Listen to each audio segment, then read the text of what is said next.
Well, g'day guys. Welcome to this AOPA live broadcast for today, which is an urgent call to action right across the aviation industry. I'm Benjamin Morgan, Chief Executive of the Aircraft Owners and Pilots Association. Now, an issue that has been right at the very top of the general aviation industry's advocacy agenda for the past 5 years has been the topic of private pilot medical reform. And right now we're working our way through a public consultation phase that CASA has opened, and it ends on the 12th of June. And so we have but a few days remaining for aircraft owners and pilots and aviation participants right across the aviation industry to take part in this process. And today's broadcast is an urgent call for assistance and help from you, aircraft owners, pilots, aviation businesses right across the aviation industry. We need your participation in this process in order for it to succeed. So we're joined today in this quick discussion by none other than Clinton McKenzie. He's a representative for AOPA Australia. You've seen him before on a range of issues. G'day, Clinton, and welcome. G'day, Ben. How are you? Mate, always great. As I say to everybody, it's another day in paradise. Well, Clinton, we've come together today to put out an urgent call, not only to AOPA Australia members, but to everybody right across the aviation industry, that we are at a crossroad moment. It's probably never been more important for people across the aviation industry to participate in this activity, and that is private pilot medical reform. There is a public consultation open with CASA right now. It expires on the 12th of June, and if we don't get an overwhelming response from the aviation industry, we are standing and risking the entire pilot medical reform agenda, which is to see to that general aviation have introduced a self-certification medical standard, which would enable RPL and PPL holders across Australia to fly on a self-certified standard, akin to what the RAOs has been doing now successfully for nearly 2 decades plus, and what the UK have introduced in its PMD, and of course what is available in the United States.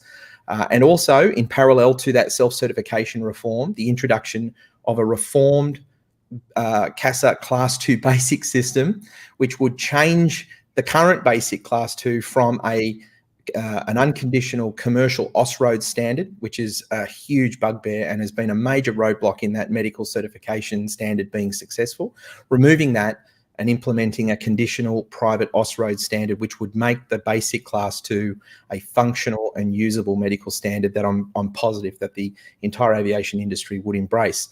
And so you and I got chatting today, Clinton, and we both were discussing how urgent this is. And what I might do is just hand over to you at this point. You're a participant in the industry. You've worked with AOPA now for some time on a range of issues. How important is private pilot medical reform for the community?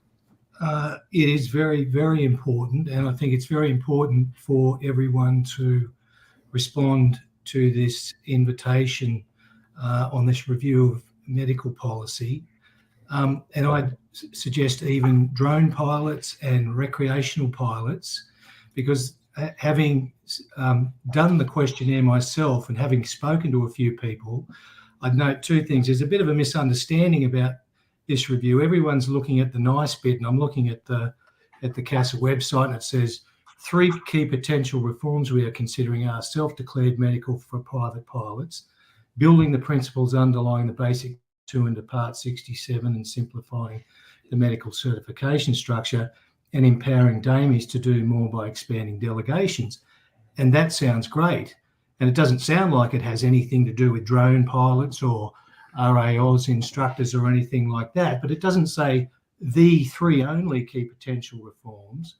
When you look above and you look at the questions, they go much further than that, and it talks about consider other areas of aviation activity where medical certification could improve safety outcomes. And there are questions about medical certification of drone pilots. There are questions about medical certification of recreational instructors. And I'm not being overly dramatic, but people should understand there is scope for the outcome of this review to be an expansion of AVMED's medical certification activities and intrusions. So when you look at the questions, they seem to me to be skewed in a particular direction, inviting people to go, yes, it'd be great if drone pilots had to have a medical certificate, and it'd be great if RAOs instructors had a medical certificate. So I'd say to everyone out there who thinks the status quo is fine and this review's only going to make it better, to think again and to put in a response, because even though it's structurally a bizarre process, the medical bureaucracy effectively deciding its own future, these are the only opportunities that we get to have a say and make it clear, as I've made clear, is the less they intrude and the more they rely on professional medical practitioners and specialists, the better. And we all need to make that point. Okay, well, look, extremely valid points there. And I think for those that are going to be watching this stream live and those that will join in on the recorded session, which will be posted all across our social media and including the AOPA website, and I'm sure our friends at the SAAA will circulate this video, and we'll do our best to try and get this circulated amongst the recreational community. And I really would want to stress that if you're a member of the recreational community right now in Australia, this pilot medical reform consultation is quite possibly the most important thing that you will contribute to in the next 5 years.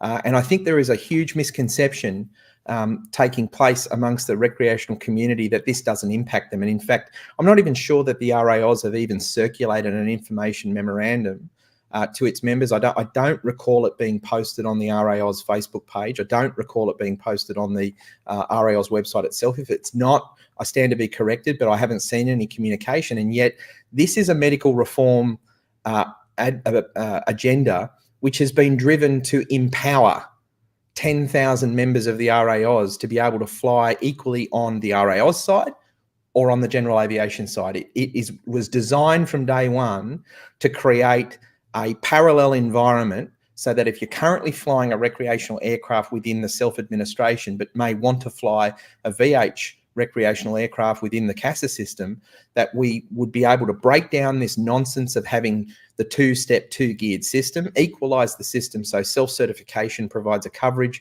between both camps, and to enable recreational pilots across Australia to equally participate. So I want to make that clear. If you're an RAOS member right now and you haven't heard about this, or if you're an RAOS member right now and you've heard about this through this broadcast, make sure you share this broadcast with your RAOS friends now. We need your RAOS friends to understand that a major motivator and a major driver in AOPA and SAAA and the AGAA partnership in driving this medical reform was to ensure that all pilots were treated equal under the aviation ecosystem, the national system. So get them involved in this fight. I noticed Mark Seaburn has just posted a love heart there. He's indicating his support. Mark's doing his best in building some awareness across the recreational community. And it's probably a good juncture for me to be able to also just extend my sincere thanks and appreciation on behalf of the board and the members of AOPA to Cirrus Aircraft. Now, here's an indication for you. Cirrus Aircraft have just communicated to all of their aircraft owners and pilots across Australia that they need to be on board with this reform because it is hugely important to the access of those persons across the next 12 months and beyond. And they're calling on every single member, every single owner of a Cirrus aircraft and anyone who's involved in flying Cirrus aircraft to back the AOPA AGAA proposal and to make a submission. And so we really do appreciate them getting on board. I noticed the Australian Mooney Pilots Association have done the same. The Beechcraft guys have done the same. There is a whole stack of organisations, SAAA, AOPA, and I'm not even going to be able to recall them all, AMROBA, and all these other guys are well and truly behind it. And it's a great indicator that the industry came together to work together on this essential reform. Still a lot of work needs to be done in bringing those RAOS guys along. I'm still hopeful we can get there one day, Clinton. But in the meantime, this is a crisis call. This is a huge call to action. Today, we need every single person across the aviation industry to overwhelm CASA with responses to this public consultation and to make clear that they want medical reform, that they want the introduction of the self-certification, and they want the reform to the basic class 2 to make it a conditional Austroads private standard, and to align the basic class 2 with the US basic med so that we can fly VFR, we can fly IFR, we can participate in aerobatics and formation flying, that we don't have airspace restrictions. We don't have these arbitrary restrictions that CASA here in Australia have cooked up and placed against all these medical certifications. And I think, Clinton, you would agree with me that the aeroplane doesn't care much about your medical. The only thing the aeroplane cares about is, are you qualified to fly the aeroplane? We shouldn't have all these aircraft qualifications mixed into medical certification, because that's a total nonsense. You're either fit to fly or you're not. And I think that every single Australian can understand, if you're fit to hold a private driver's motor car license, and you can put 4 passengers in your car, and you can scream down a highway with a car going the opposite direction and be separated by 500 millimeters, you've got to argue that that's a higher risk than flying around in an aircraft where you're not within cooey of one another. And so it's time right now, it's time to get pilot medical certification reform done in Australia. And the only way we're going to get it done is to overwhelm the system with responses, with people calling for change. And so, Clinton, I'd like to spend some time, if we can, you and I just walking through how, based on this video, how does someone participate? What do they need to do? How do they make it happen? And I think the best place to start is, let's bring up some web pages.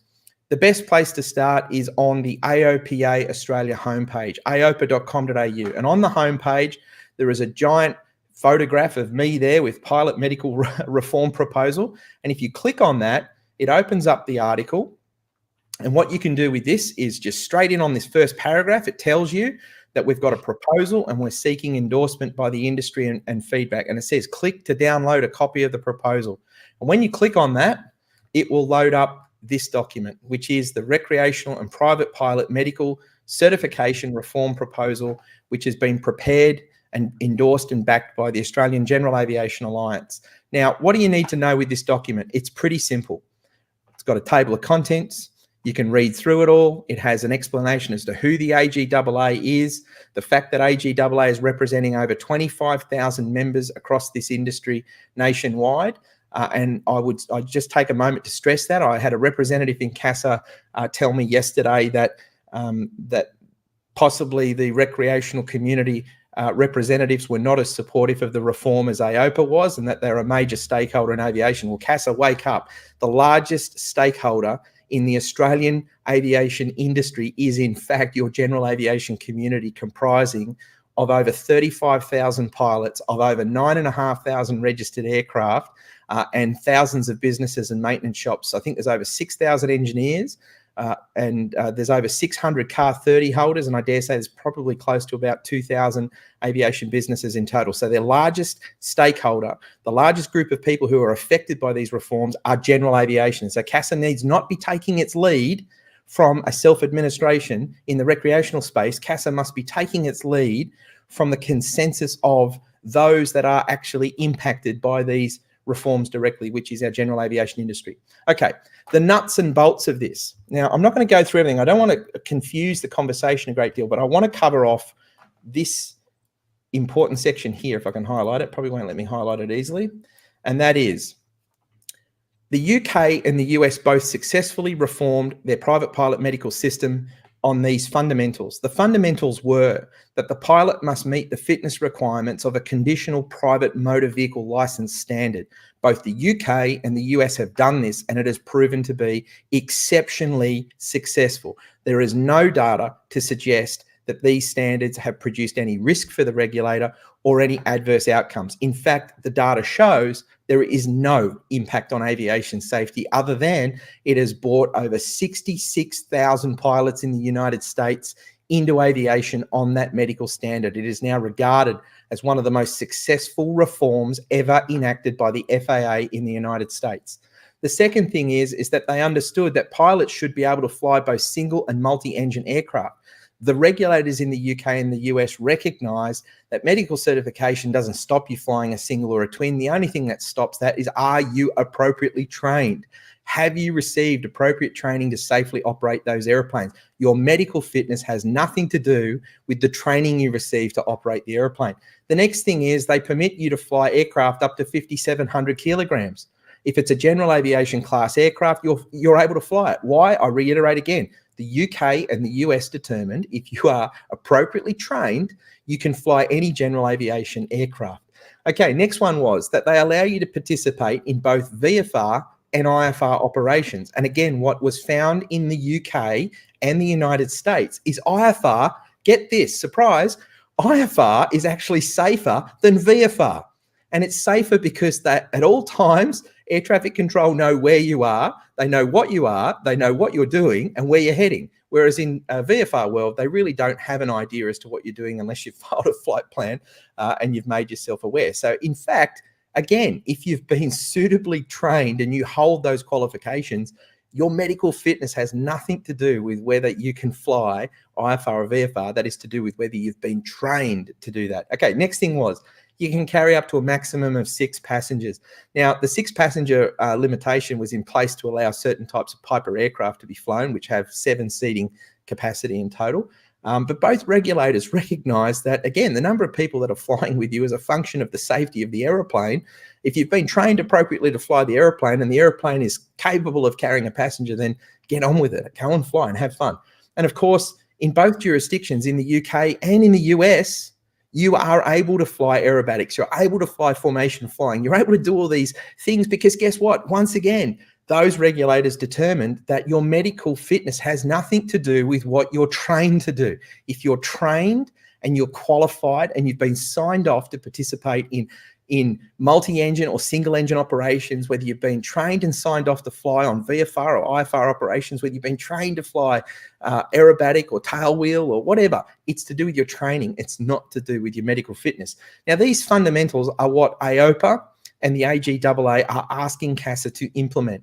They are common sense fundamentals. They are fundamentals that have served the UK and the US regulators extremely well and have allowed a medical reform called Basic Med in the US to become so successful that now government representatives and politicians are standing on the floor of the US Congress and are actually commenting on how successful and how intrinsic this reform has been to creating revitalisation in general aviation. Now, Clinton, has anything that I've said, as someone who's quite experienced in the world of aviation, and you're no stranger to regulators yourself and the legal profession in and around these people, has anything that I've suggested in this, does it raise an eyebrow with you that it would in some way be dangerous? No. I mean, again, the bizarre paradigm that we're in is such that the objective evidence should be sufficient for CASA to proceed in and of itself, to proceed with the reforms. But we're going through this review process where apparently it's a popularity contest where it's going to depend on how many people say yay or nay, a popular vote. Now, and that's why I want to emphasise people should be in no doubt. Any member of the public or any doctor can respond to this consultation and say, I want anybody flying anything to have a medical certificate issued by CASA, glider pilot, RAOS pilot, drone pilot. And in this bizarre process, CASA might say a majority of the responses said everybody should be certified, so that's what we'll do. So that's the risk that everyone faces if they do nothing. And so we've got to get as many people as possible putting in these submissions saying, and it's bizarre, in effect, to say just do this on the basis of the objective evidence and the objective risk. And the objective risk says pull back, don't intrude further. So we have until the 12th of June to get this feedback in. And so the fundamentals that I've just read out are what underpins the 2 reforms that AOPA and the AGAA have put forward. And I'm just going to jump to those reforms here.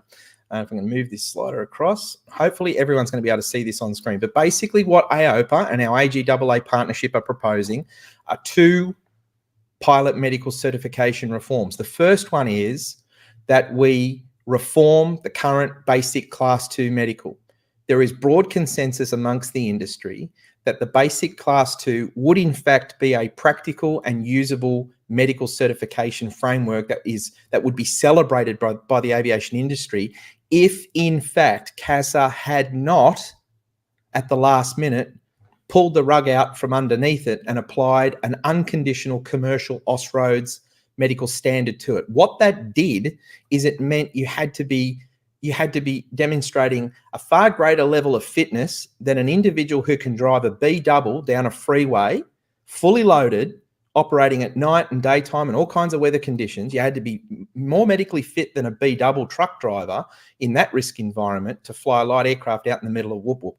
And everybody knows it was just a complete nonsense that they applied that standard. And as a consequence, CASA themselves undermined the success of that reform, which I believe, had they gone with a conditional private OS-road standard from day one, the vast majority of the industry would have actually got behind the basic class 2. And there's another fundamental as to why basic class 2 is important, and that is CASA simply does not have enough DAMEs in this country in order to service and maintain the private population in an efficient manner.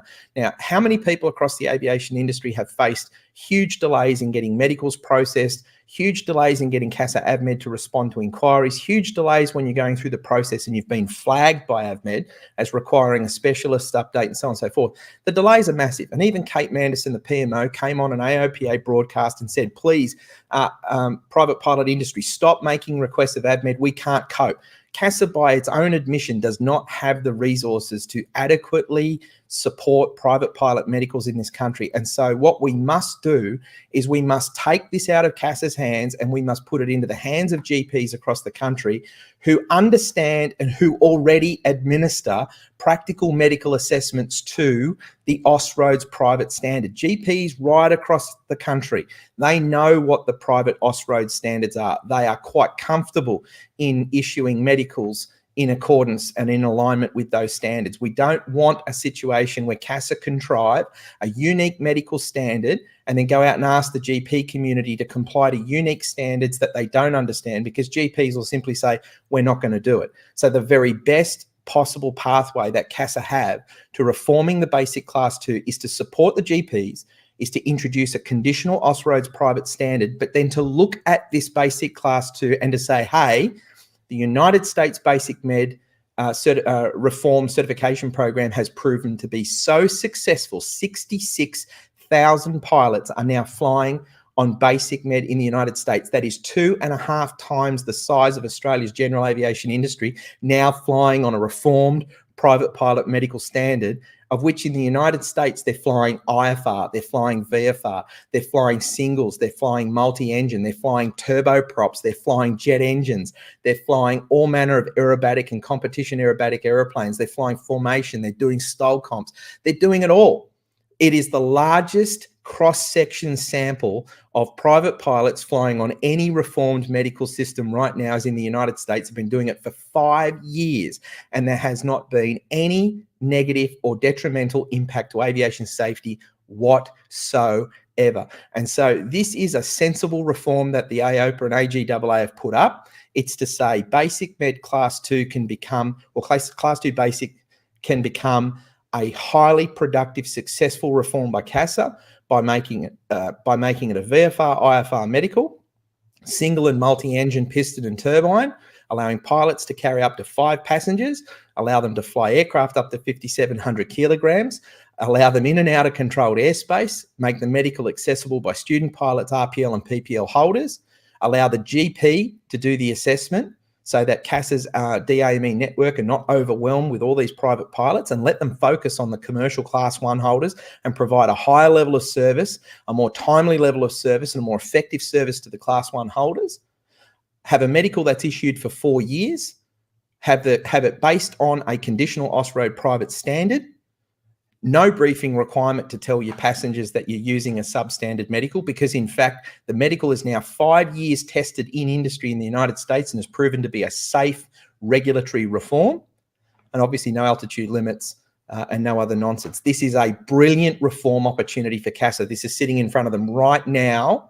And what it needs is it needs aircraft owners, pilots, flight instructors, aviation professionals, maintainers, everyone across the aviation industry needs to be going onto the public consultation page at CASA and saying, we want this reform. This is the most sensible pathway that our aviation industry can take. Okay, so that is the first one, reform to the CASA Class 2 Basic. The second component of what we're proposing, which is on the right-hand side of your screen here, is the new Class 5, or what would be a self-declaration standard for general aviation. Now, what we've done here, is we've broken with our own maxims and traditions. AOPA is typically calling for the adoption of the US FAA on everything.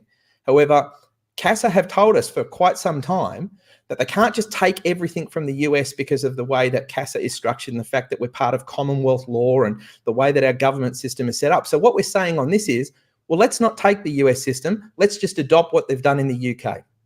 Let's just take the whole system from the UK and implement it here into Australia. So in the UK, they have a thing called a PMD, which is a pilot medical declaration. It is a self-declaration for private pilots in the UK.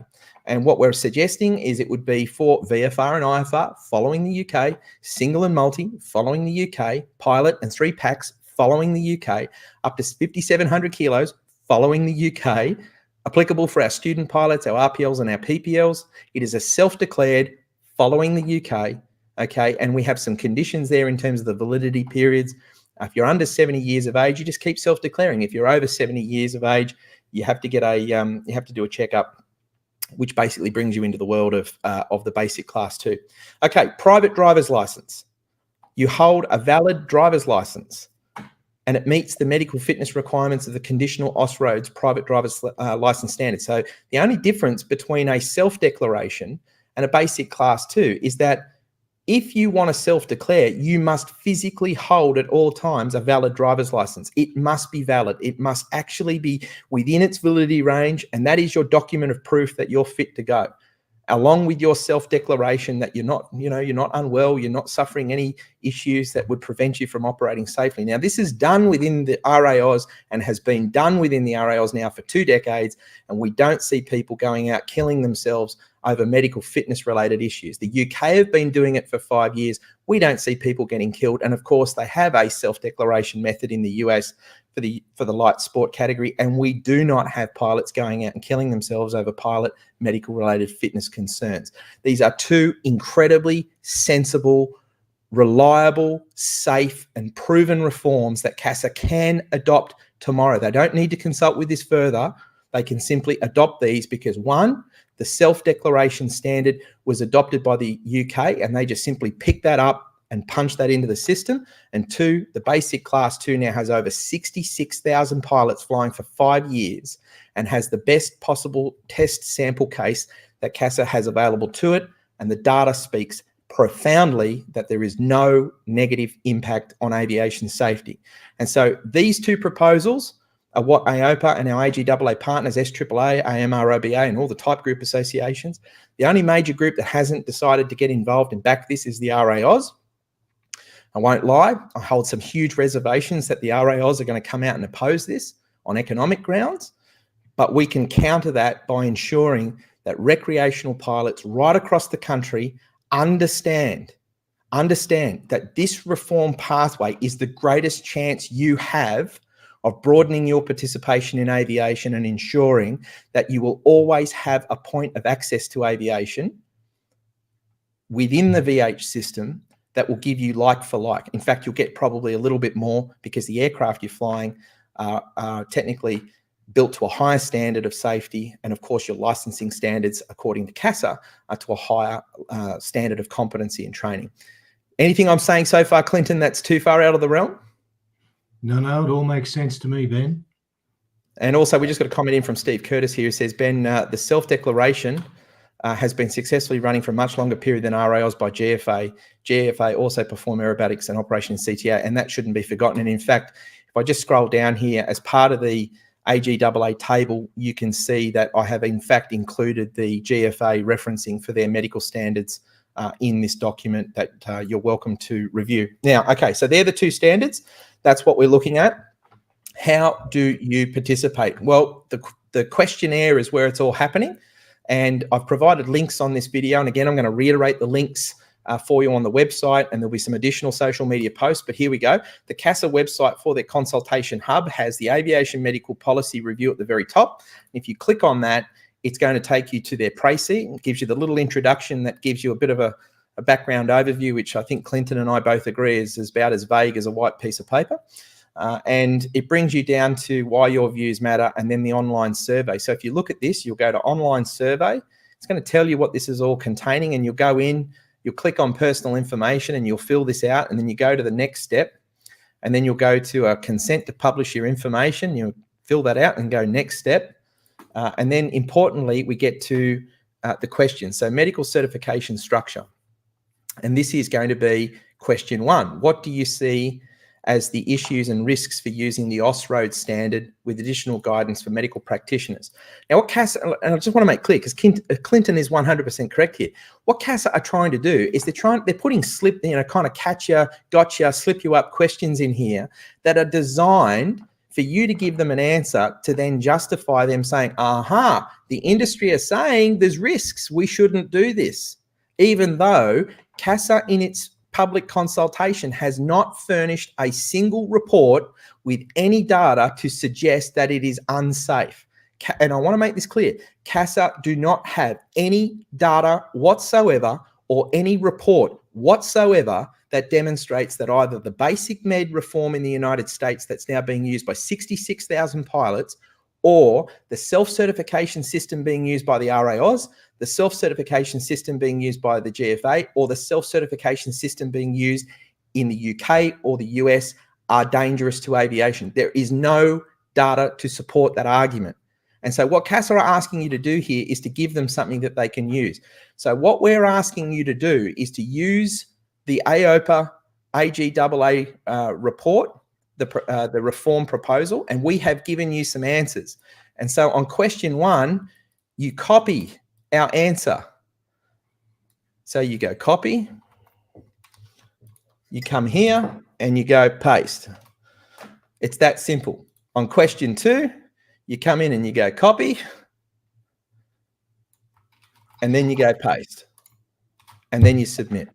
It's that simple. Copy and paste the answers that we provide you directly into this consultative framework, and you will be ensuring that you are not answering in a way in which CASA will then say, aha, Mr. Ben Morgan in his response said there is a risk. So CASA now must refuse to go to self-certification because there are a number of industry participants who said there's a risk. And I would probably just go back to Clinton for a second.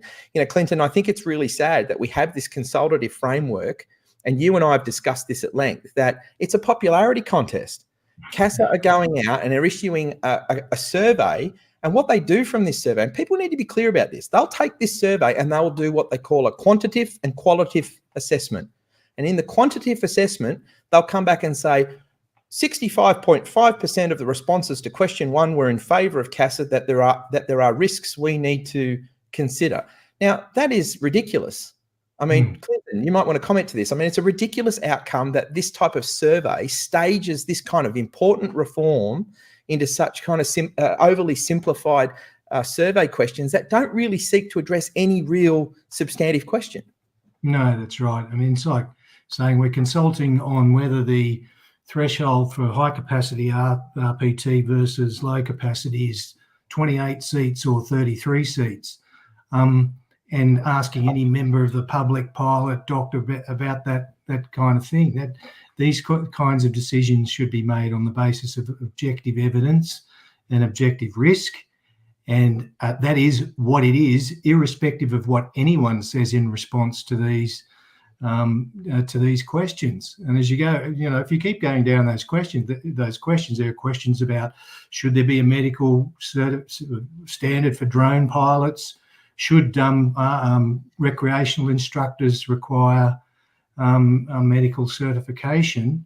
And I said it is bizarre because, as I said in my response, I embellished a bit on the AOPA's response. Almost every day in Australia, regular public transport jets with passengers on board share the skies with aircraft that are not certified airworthy by CASA, flown by pilots who are not licensed by CASA and are not medically certified by CASA, almost every day, outside controlled airspace. Now, apparently that's acceptably safe, but if somehow you put that same pilot in a VH-tailed aircraft, then the skies are going to fall in. All of this stuff should be done, evidence and risk. I want to highlight to you one section here. It's on screen, and it's so after the first and second questions, CASA goes on to explain the Australian driver's license standards, or their version of explaining it. And then they asked the third question, and everyone needs to understand this. Understand what AOPA has been trying to do for you in this response and what we're trying to do for you broadly in our advocacy. We've pushed for 5 years for reform to the private pilot medical certification framework, and there is overwhelming evidence that a conditional private OSRoad standard is sufficient to acceptable levels of safety here in Australia. And it's demonstrated because you have 66,000 pilots in the United States, you have 10,000 pilots in the RAOs, God knows how many thousand pilots in GFA, all the pilots in the UK. The sample size is enormous. It is massive. And so we know that we need a conditional OSRoads private standard. We know because CASA don't have the DAMEs. We know because if you're going to have a medical assessment framework, you need to use a framework that is accepted widely and all the rest of it. So they ask a question. Question 3, considering the above, which is their explanation for the driver's license assessments, which would work best? A potential class 4 certificate should bring an unconditional commercial OSRoad standard. Well, what they've done is they've put their preferred first. So we as CASA believe the number 1 needs to be what you need. Then number 2, there should be the flexibility to allow for conditional issue against the standard by the GP. So instead of saying, maybe unconditional doesn't work, we've got, again, a little bit of trying to give you an out. And then the third one, which is really interesting what they've done here. A private OSRoad standard should be considered for the class 4, noting the unconditional application for the commercial OSRoad standard for aviation use can be stricter standard to meet when compared to the conditional application of a class 2. I'm going to call it, it's just a load of bullshit. This is designed to contrive an outcome for AVMed to protect their pockets. And I want everyone to understand something. The technical working group that CASA have worked with for this medical reform was appointed by what's called the ASAP, the Aviation Safety Advisory Panel, led by Patrick Murray. Now, Patrick Murray is one of those career quango sitters. He's a boffin who is a National Party supporter and has found himself being moved from panel to panel throughout the government because he supports the government. That's his thing. That's what he does. And everywhere Patrick Murray goes, the sleight of hand follows. And this is another sleight of hand right now. So the ASAP appointed a technical working group to discuss pilot medical reform. So who did the ASAP appoint to do this document? They appointed a panel of DAMEs who make money out of the system not changing. They appointed a bunch of aviation psychologists who make money out of the system not changing. And to give a broader representation for all of you pilots out there, recreational included, they appointed the RAOs, who will lose money if the self-certification system is appointed. Now, there was no appointment of general aviation representation whatsoever. They kept the entire private pilot community representative organisation matrix, the AGAA, 25,000 members that we talked to directly. Every single one of those organisations were kept out of this. Now, I mentioned this to Clinton earlier, and I'm going to say it because I think it's very, very important we understand the type of deception that we're working with. That technical working group was appointed to review the changes so that they can make a recommendation back to the ASAP, so then Patrick Murray can then put it through the ASAP process, and then he hands that recommendation to the DAS and he says, this is what the industry wants. And the DAS then goes, okay, no problems, and signs it off. Now, that technical working group, when that was formed, were any of those members asked at the time of the formation to make a conflict of interest disclosure? Meaning, are you about to be working on something to which you have a personal vested interest? Now, Clinton, you've worked in the legal world. You've worked in many government, you've worked in a broad range of government activities. I mean, is it really appropriate that such a critical reform that is going to impact on the lives of 35,000 pilots nationwide, that a technical working group was allowed to be formed by persons who actually make money out of the system not changing? Well, what I said in my response, among other things, was first that the potential conflict of interest is manifest. And that's not to think about potential and apparent conflicts of interest is it's not necessarily a criticism of the individual, but the fact is it looks bad. These people are expressing opinions which will determine their potential own role in a certification system. And there's no getting around that. And I'm not questioning the integrity of these individuals, but as I also said, two points.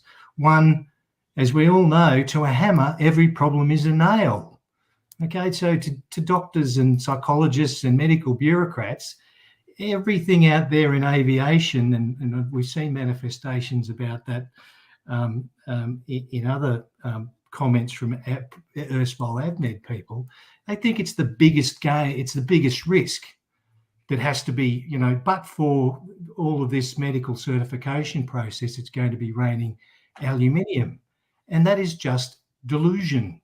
Medical certification and medical fitness plays a very, very marginal role in the system of safety of air navigation. And I remember a very wise old engineer once said to me, Clinton, you've got to work out the howitzer 88 millimetre howitzer size risk and the marshmallow size risks and concentrate on the 88 millimetre howitzer risks and ignore the marshmallow risks.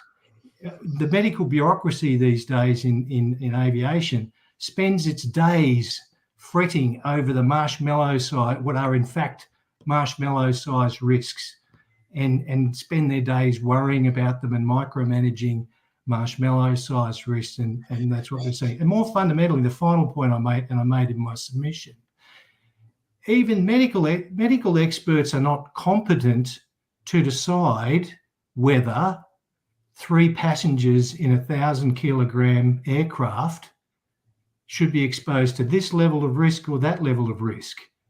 They're medical experts. They can say, well, this condition results in a 1 in 10,000 chance of this person having a stroke in the next week. That's their expertise.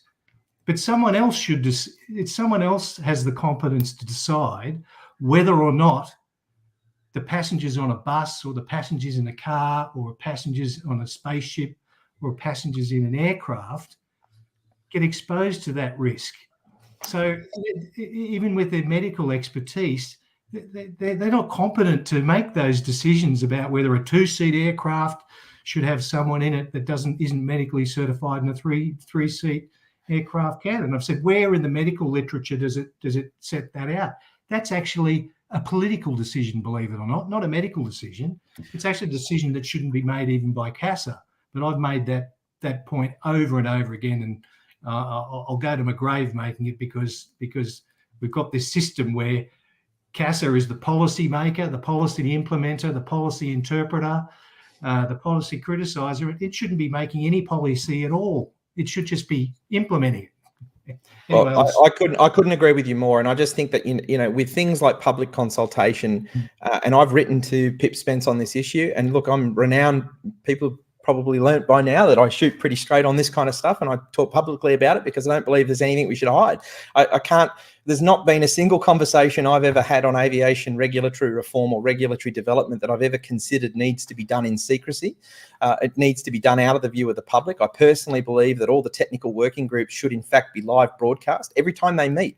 We should be able to tune in and we should be able to watch those broadcasts, because I don't believe there is any valid argument whatsoever that what representatives on these TWGs are talking about is in any way so confidential and dangerous that we as the informed industry associations and participants can't handle. I don't agree that they should be a forum where we're all punching in questions live, but I think that we need to see these processes for what they are. We need to see if the horses of self-interest in these processes are galloping at record pace, or whether the persons that participate in these processes are genuinely representing what's in the national interest. And I sometimes feel, Clinton, I won't labour on it, but I do sometimes feel in the space of regulatory reform for aviation that AOPA is a little bit of an orphan, in that we're out there constantly saying, but what's in the interest for the national industry? What's in the interest of the broader national picture here? Like, why are the industry representatives time and time again running to be the horse in the race for their own benefit? Why don't we focus reforms on what's actually important for the participants of the industry as a whole and fix the problem. So the point of raising this, for those that are watching, the point of raising this conversation is to simply highlight that these consultative processes, in my opinion, they're a sham. They're a sham because what they are doing is they are staging questions in a manner in which they are trying to elicit from the participants of the industry the answers they need to justify the outcomes that they had intentions to deliver all along. And so we've got to be a bit smarter than this. And, you know, I see some feedback there. They're saying the questionnaire needs to be brought to the attention of the CASA, DAS and board. Steve, I did that.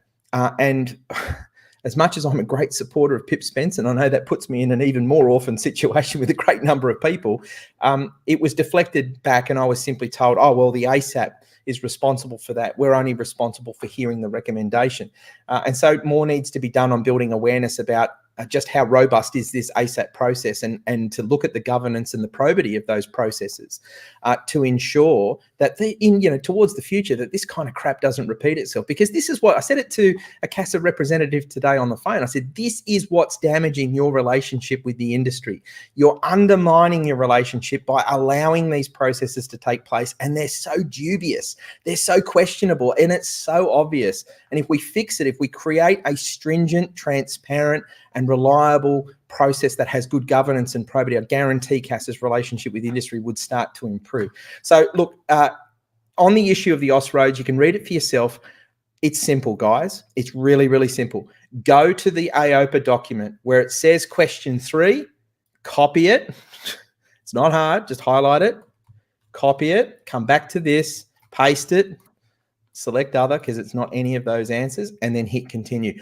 All you have to do is take the AOPA AGAA document, cut and paste, and hit submit. But make sure when you fill out the start of this survey, in the section where it says personal information, you'll put your name, your first name, your last name, you put your email address, and you will say, no, these are my personal views.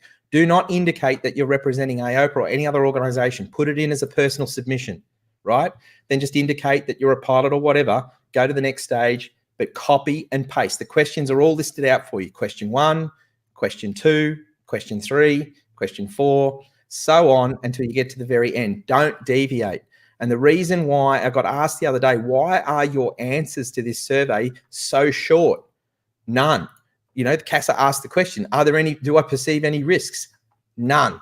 Because if you elaborate, they will take that elaboration and they will contrive a qualitative assessment from it, which will then back their own case.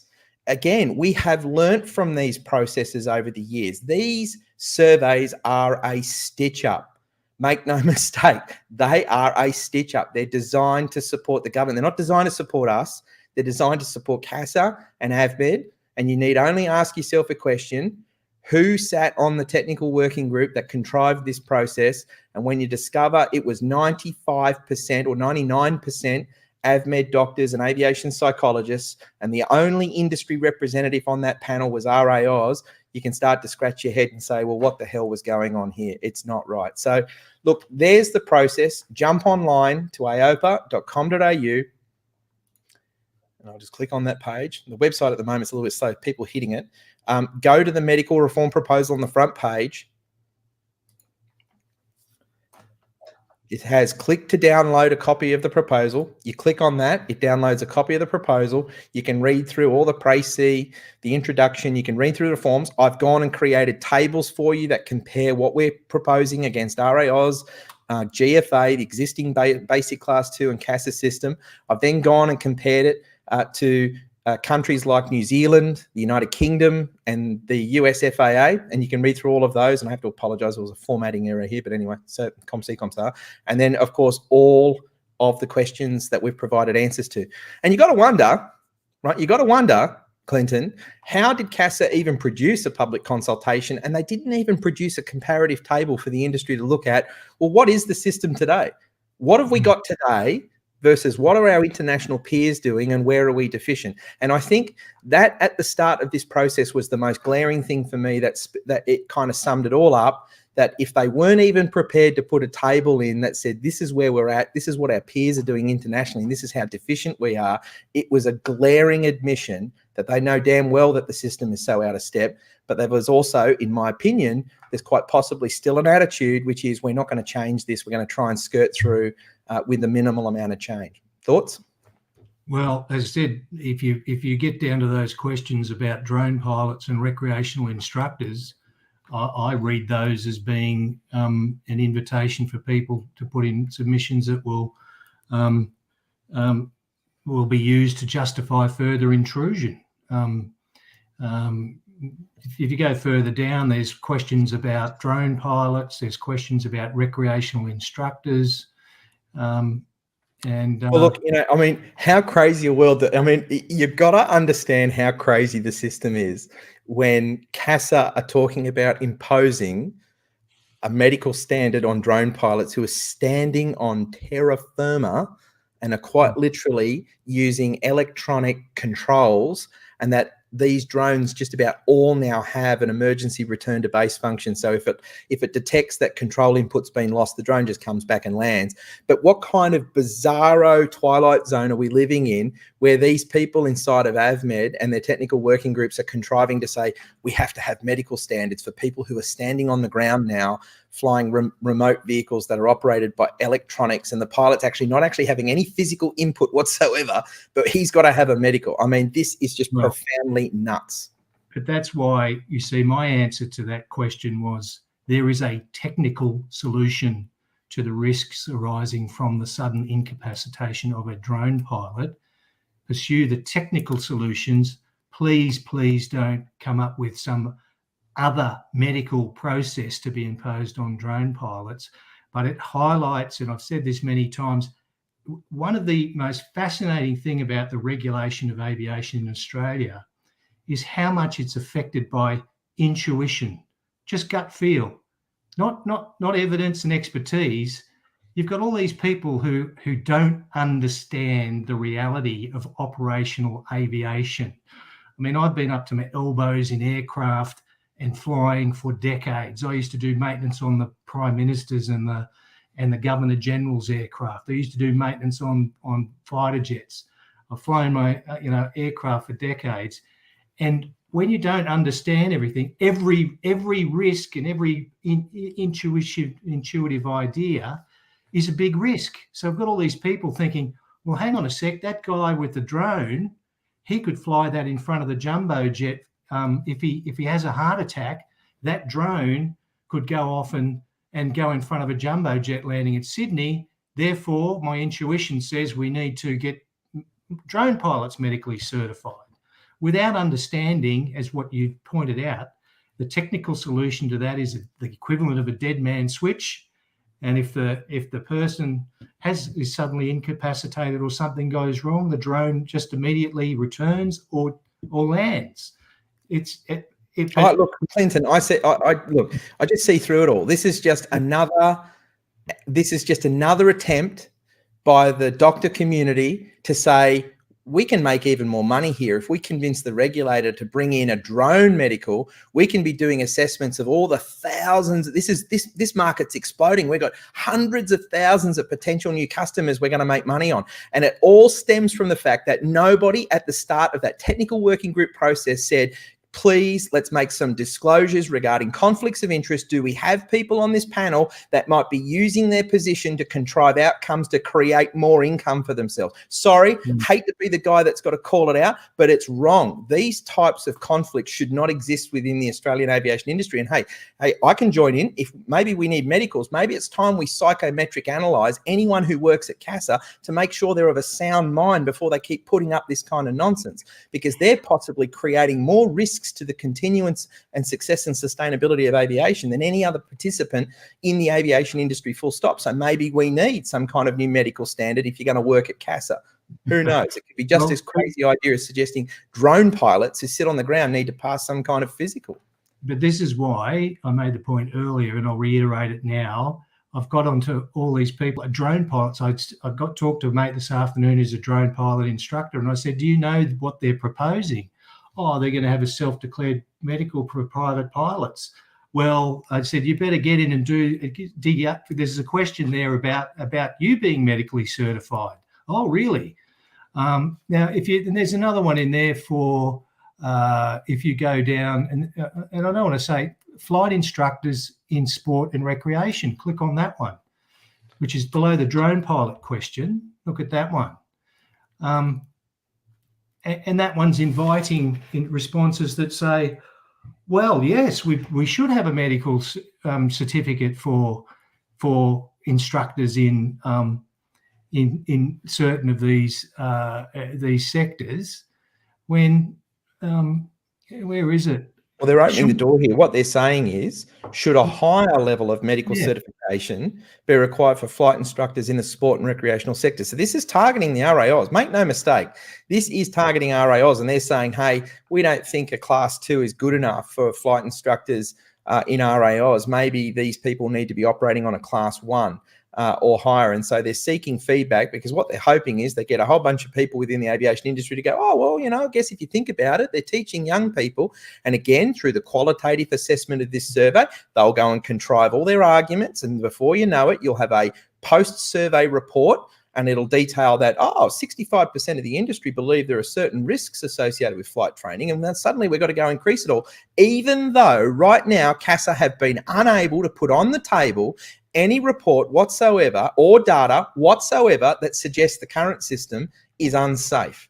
And this is the point. I recently spoke to the CASA PMO on an unrelated issue, but I went away from that conversation wondering, are we working in a system where we are an evidence-based regulator, or are we a regulator making decisions based on personality competitions, popularity competitions, and the intellectualism of ESP? We think there might be a concern, so we're going to try and do something, maybe because we foresee down the track at some point in time there could be a problem. Well, we get down the track and there's never a problem. Who was wrong?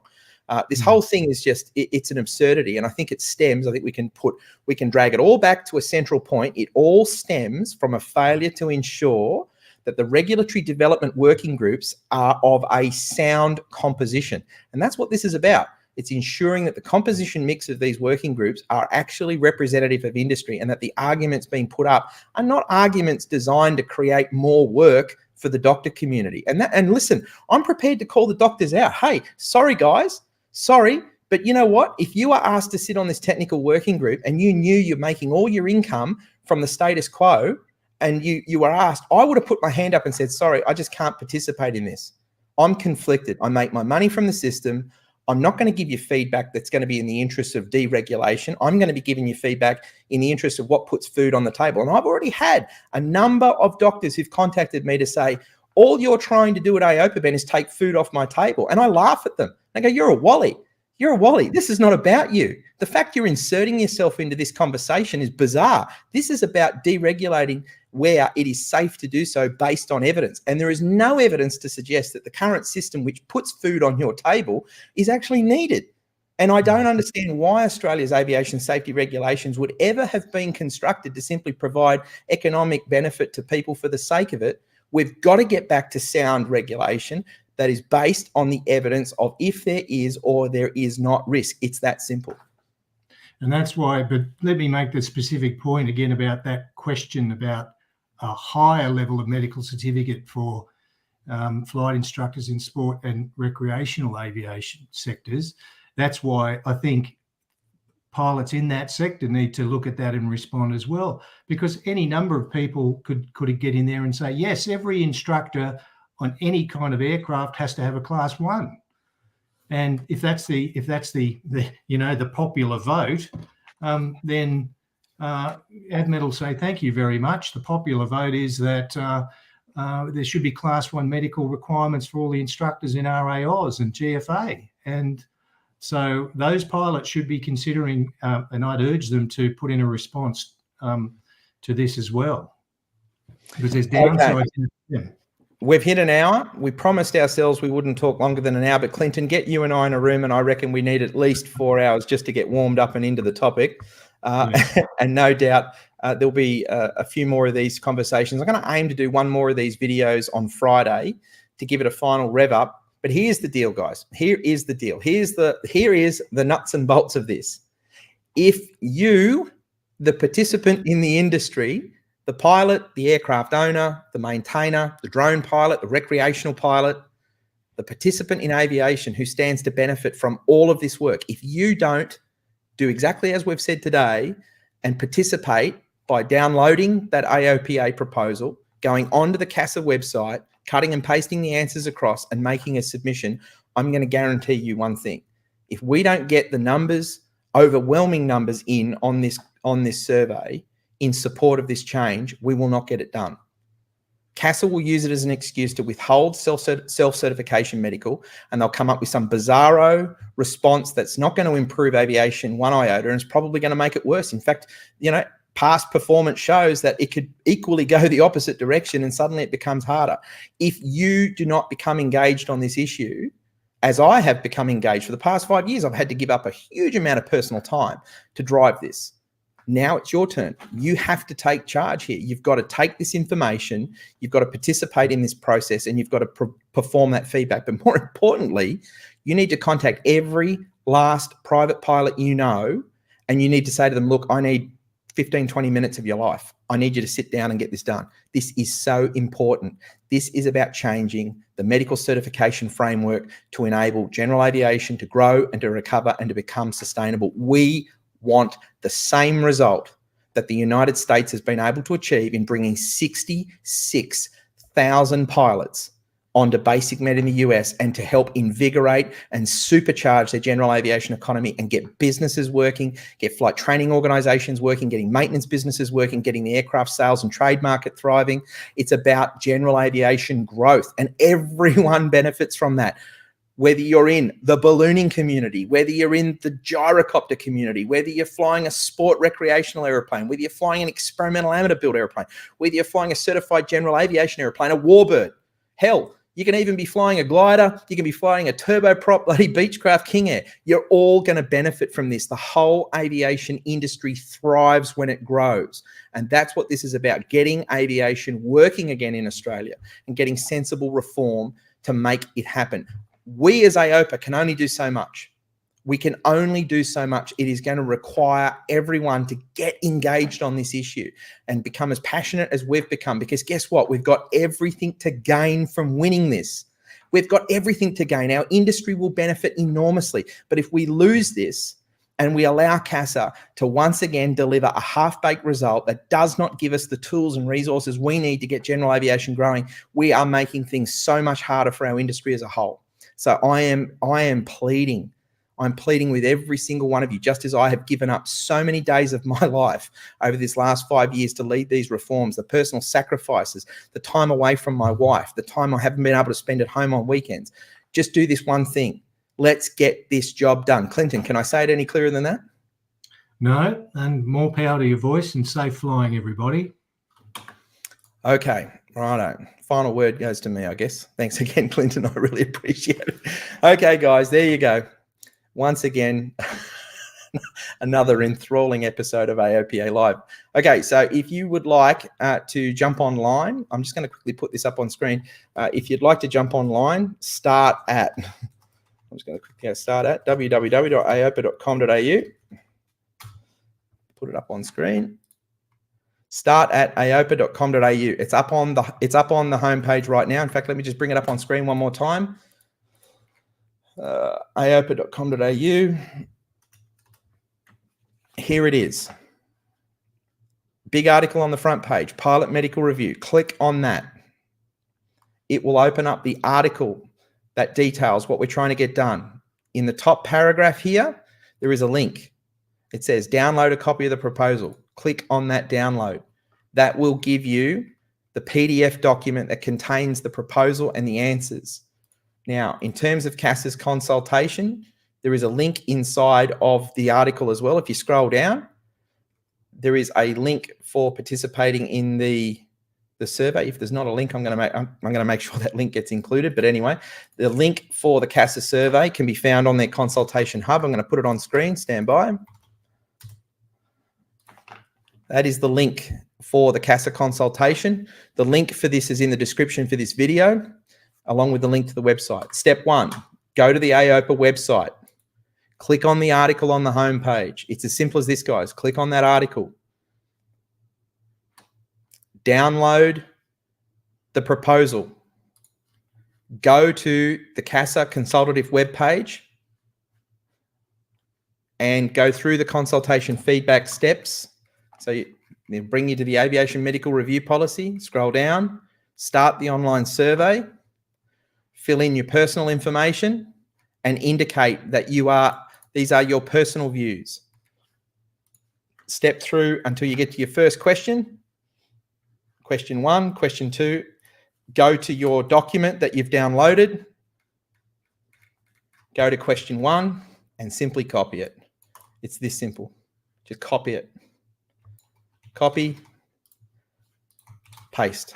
Do that for all of the questions and hit submit. It is that simple for you to have a major impact on this reform proposal. And it will have, guys, I'm telling you now, 2,000-3,000 of you get involved in this process, you're going to get traction. Do not leave this reform sitting on the table without you taking part. If you do not take part, you're not just failing yourself, you're failing your entire aviation industry around you. There has been a profound amount of work gone into pushing for medical reform in this country. And now it is up to you. It is your turn to take part in the advocacy process. Guys, if you appreciate the work that AOPA Australia does Monday to Sunday in support of general aviation right across Australia, you can also support us by becoming a member. What do you get for being a member of AOPA at this point in time? At the moment, we're coming out of post-COVID. We don't have a magazine back into production yet. Your membership, however, will be going back into fueling up the tanks of AOPA and allowing us to get the organisation back up on its feet so that we can get all of those functions running. Even though we don't have a magazine, guys, we're working every single day of the week on critical reform, whether it be aviation, private pilot, recreational pilot, medical reform, that's a mouthful, engineering reforms, or any number of airports matters or other reform initiatives. We're out there working on it. A great example of the work that we've been able to achieve is, for example, Cessna SIDS. I can remember the amount of people who've told me that we would never get Cessna SIDS repealed back and made advisory not mandatory in this country, and yet just weeks ago we got it done. The same as I heard people say we would never get airport fees and charges removed at local council airports right across Australia, yet we've got it done. The same as people have told me at privatised airports we would never get a government to reject a master plan, yet we were part of the process to get it done. AOPA Australia, time and time again, has proven it can get it done. And I promise you one thing, I would not bet against this organisation because we are passionate about our industry. We care deeply about our members. We care enormously for our industry. And we are absolutely determined, and we have the tenacity to make sure that we're carrying that message and that agenda every single day of the week. We're here to support you. We're here to support our industry. We have no dog in the race. We don't make money out of self-administration. We don't make money out of your access to aviation. We spend our entire organisational resource in pursuing advocacy to make your involvement in aviation more affordable and more accessible. So there is no other greater organisation that you could be getting behind and backing. We're going to be there for you as members. There are so many individual members that I've been part of helping over the last 6 years. It's been an absolute honour to represent not only them, but represent the members. And it's something that we take a great amount of pride in doing. So, guys, it's $159 for you to jump online and become a member of AOPA and put that fuel in our tanks. And I really do encourage you and welcome you to do that. So with that aside, thank you once again for joining us at AOPA Live. And I look forward to seeing you all again very soon.